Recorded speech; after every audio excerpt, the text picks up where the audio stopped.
Hi Sagittarius, welcome to Higher Source Tarot for your Is It in the Cards love reading for July 2020. This is for all Sagittarius, Sun, Moon, Rising, and Venus. And I thank all of you who've been watching and supporting and liking the readings. I really appreciate that, and it's great to build this beautiful community with you. And if you're new here, I'd love to invite you to join us and be part of this. You can subscribe to the channel. If you want notifications, you can tap the bell too, but I'm on every week. So if you don't like the notifications, just check back and here I'll be. So let's get some guidance, please, for Sagittarius in love. Sagittarius, please. Sun, Moon, Rising, and Venus. The guidance. All right. Okie dokie. So we'll pull 3 cards for you, 3 cards for them, and then 3 cards for the guidance. Plus I'm going to do an archetype for both of you. And archetypes are important because the whole major arcana in tarot is designed and follows archetypes. So just enhances the reading. You've got the 8 of Cups, the Page of Cups, and the Sun. They have the Fool, the Hermit, and Justice. Wow, they're powerful. They've got a lot of energy here with 3 major arcana. You've got the 3 of Swords, the Knight of Cups, and the Queen of Swords. So whenever I see, I'm going to tell you this right before we begin. Whenever I see the 3 of Swords and the Queen of Swords, this is an indicator that somebody has been wounded but accepts those past experiences. And that's the difference between, you know, having a codependent relationship and having one that's rich with wisdom, understanding, and compassion. So I don't see those as being negative in the outcome, especially the 3 of Swords. It's betrayal and heartbreak, but it's acceptance. So it's important to understand that because the symmetry of the swords represents acceptance. So sometimes I think the tarot can kind of scare people because the pictures are scary, but I can't say this enough, it's your best friend that always tells you the truth. So, you know, right off the bat, there's definitely love here, okay? I want to get your archetype cards out before we begin here. You've got the Beggar, okay? And don't be scared. I know sometimes we go, I don't want to be that one.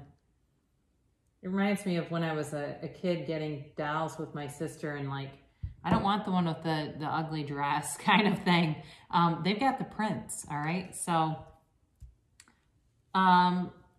you have here, I feel like you walked away from something, okay, with the 8 of Cups. You walked away from something that was generally happy, but it was like, it feels like it grew kind of stale and it was just time to move on. Now, for some of you with the 8 of Cups and this Page of Cups, this certainly could be somebody from the past, okay? So be aware of that. And I know sometimes people don't love that. Before we get any deeper into this, let's talk for a minute about the signs and the elements represented. You definitely have water here. So Pisces, Cancer, Scorpio. You've got Leo, Virgo, Libra. And you do have air too with, so Libra, Aquarius, Gemini. All right, so you know, the 8 of Cups, again, this is moving on to something higher. Some of you, what this could also be is you really took a deep dive into looking at yourself, into ascending, into raising your vibration. You know, some of you may have even started to, you know, do things like go to spiritual workshops, like go to Abraham Hicks seminars or other teachings like that, and really trying to ascend into, you know, who are we? Why are we here? I mean, this is deep. This is not just, I got a haircut and lost 10 pounds. This is somebody who really said, who in the hell am I? I need to get right with myself. I need to, you know, because the thing is when we have problems in relationships, it's never with me and the other person. It's me and me. It's me and my higher source. It's me coming into alignment with who I really am, because what happens when I'm not in alignment, I can very easily, this happens all the time in relationships, start blaming the other person for why I don't feel good. And the source within me never sees it as somebody else's fault. or even mine, really. The source within me always wants to just call me back, call me back. It's almost like we have this invisible string attached to our source and we keep getting pulled back into it. It's just a lot easier to stay there. We have a lot less heartache when we can do that. So you have, though, for somebody here, they want to reconnect, okay? And the Page of Cups with his offer, this is a manifestation card. And he's got this offer here. And it's definitely can be about an ex, a reunion with an ex, or somebody from the past who you have kind of a chance encounter with. But I feel it brings great joy with the Sun. It's victory, it's success, it is freedom. This is a new freedom and a new happiness for you, Sagittarius. So some of you, if it's not an ex, because I know sometimes I'll get comments about that and they'll say, my God, no. That's okay too. It certainly could be, again, freedom and a new happiness with somebody brand new. You've ascended, and you may look at this and say, what in the world was I doing with these other people? This made no sense. With the kind of person you're going to attract with this energy is beautiful. It really will be a match. And I feel like if you didn't have autonomy in relationships before, like if you were very restricted and it felt like you were always getting criticized or the person was just nitpicky and started a lot of fights and things like that, you won't have that. This person really sees you, and I am cautious with this, but I do feel like they're going to have you on a bit of a pedestal. And I'm cautious with that just because, you know, we're all human, right? And we all have clay feet, and sometimes when we get put up on too much of a high horse, it can be a long fall down. But, you know, or somebody starts to see qualities they don't love, and then it's like, oh God, what's changing? It's like nothing, these were always here. But again, I do feel like they're going to be very enamored by you and very attracted to you. But there is great love here for sure. So, and you really do have a lovely energy about you. I actually like this combination a lot. And you know, personally, the 8 of Cups, even though the picture's kind of dark and dreary, the message is good, a good message. It's a positive message. And it really is about going to something better. So you have the Beggar here, and the light attributes are confronts empowerment at the level of physical survival, awakens the spiritual authority of humility, compassion, and self-esteem.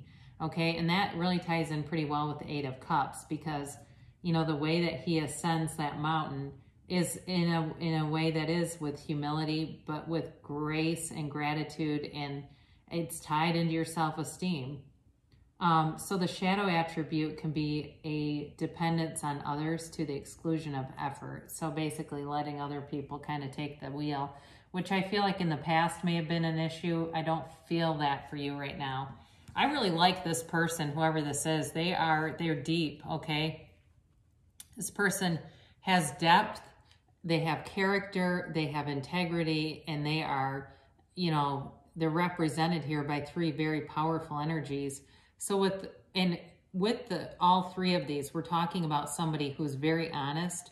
The Fool is all about a brand new beginning, okay? We've got the Sun here pictured, but we also have this wreath of victory on the Fool's head and the feather in the cap that symbolizes truth. And with the Justice card, that's the absolute truth. Certainly some of this could be representative of, you know, in terms of employment, maybe this person with the Justice card works in the legal system or something like that. But I don't necessarily feel that strongly. I feel like they're very balanced though. They have a depth and a spiritual side to them. That's very important. It's, they understand who they are. There's maturity here, there's wisdom, and there is I feel like they're grateful for the experiences that they've had, but their past experiences do not control them. They have management over it. And also too, you know, with this, you've got the wand here twice, okay? He carries the wand, he carries the wand, and there's power with that. This person may be a beautiful manifester, okay, where they are the kind of person, and I know quite a few people like this, they don't necessarily study the law of attraction, they don't even really understand it, but they consistently draw in great things to themselves. They are so high vibrational, and especially with the Fool and the way he kind of slings it over his shoulder, like he doesn't even care about this wand. That it's that kind of energy where, like, if you said, hey, can we watch The Secret?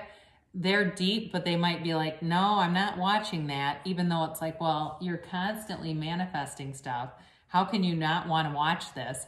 But I feel like they're kind of cerebral too, where they go, no, I don't really need that. But it's a brand new clean slate, okay? So anything that has held you back in the past is going to be done. You're really moving forward here in a way that is a long-term commitment, you know, especially with like Justice and the Hermit here. You know, those are Virgo and Libra if you're dealing with either one of those. The Hermit stays by your side. The Hermit is a shaman, and the Hermit does not leave you, okay? You could have a shitstorm happen, and the Hermit would be there to guide you. So this person is very, very loyal. They are integrous, and they are, I feel like, again, very honorable. That's the word. They're a very honorable person. And I just love this for you. I feel like you have, especially those of you that have been burned in the past. Now, you know, you're not going to have to worry about that. You're not going to have to look over your shoulder. But I did get for somebody here, if this was a marriage that ended in divorce, I think you could have a second chance at getting remarried.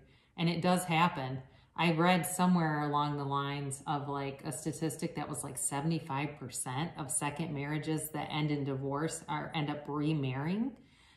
It was really high, but of course, second and third marriages tend to have a higher rate of divorce too. So be aware of that. So anyway, but I do, again, I feel like there's a reconciliation for somebody here, but for others of you, it's just getting a new beginning with somebody who's really wonderful. And here's their archetype, the Prince. The light attribute is a romantic charm and potential for power. The shadow attribute is using power for self-aggrandizement. I don't feel like they would do that though. There's too much integrity here. Now, YouTube, don't go making this my thumbnail or I'll have to change it. This I mentioned earlier, okay? The Queen of Swords is a widow in the tarot, just so you're aware of this. Yes, she cuts through things that don't serve her, but she's a woman who knows pain, knows trauma, but uses it through wisdom. She's developed wisdom with this. And again, with this one too, I mentioned, you know, you've got this sadness, betrayal, but there's acceptance around it. And I feel like that really stands out here. So somebody here has definitely known pain, but has utilized that pain as a learning experience. And then you throw in the Knight of Cups here, and it's a very daydreamy energy. Okay, this is somebody, I look right at that Prince archetype card when I see this. It's like Prince Charming kind of coming in to show that love exists, that real, authentic love is available to you, and that there are good people out there. There really are. I mean, there's billions of people in the world. Even if you've attracted a couple of shitty ones in the past, you can attract new love. You can attract some really beautiful people. So very powerful energy here overall. And it definitely, like I said, is it in the cards? Yes. Love is in the cards here. So here's an oracle card to attract more love into your life. Love is all around you. Now, I didn't read that ahead of time. Didn't I just say that? There is love everywhere all the time. Simply acknowledge this as a truth. And when you do that and you start to notice, like, boy, it seems like I'm surrounded by couples all the time, instead of being down about it, know that the universe shows you that and brings love closer to you, you know, because it's available to you too. It's available to everyone. So I love you so much, Sagittarius, and good things shall come to pass for you. And I'll be back again soon.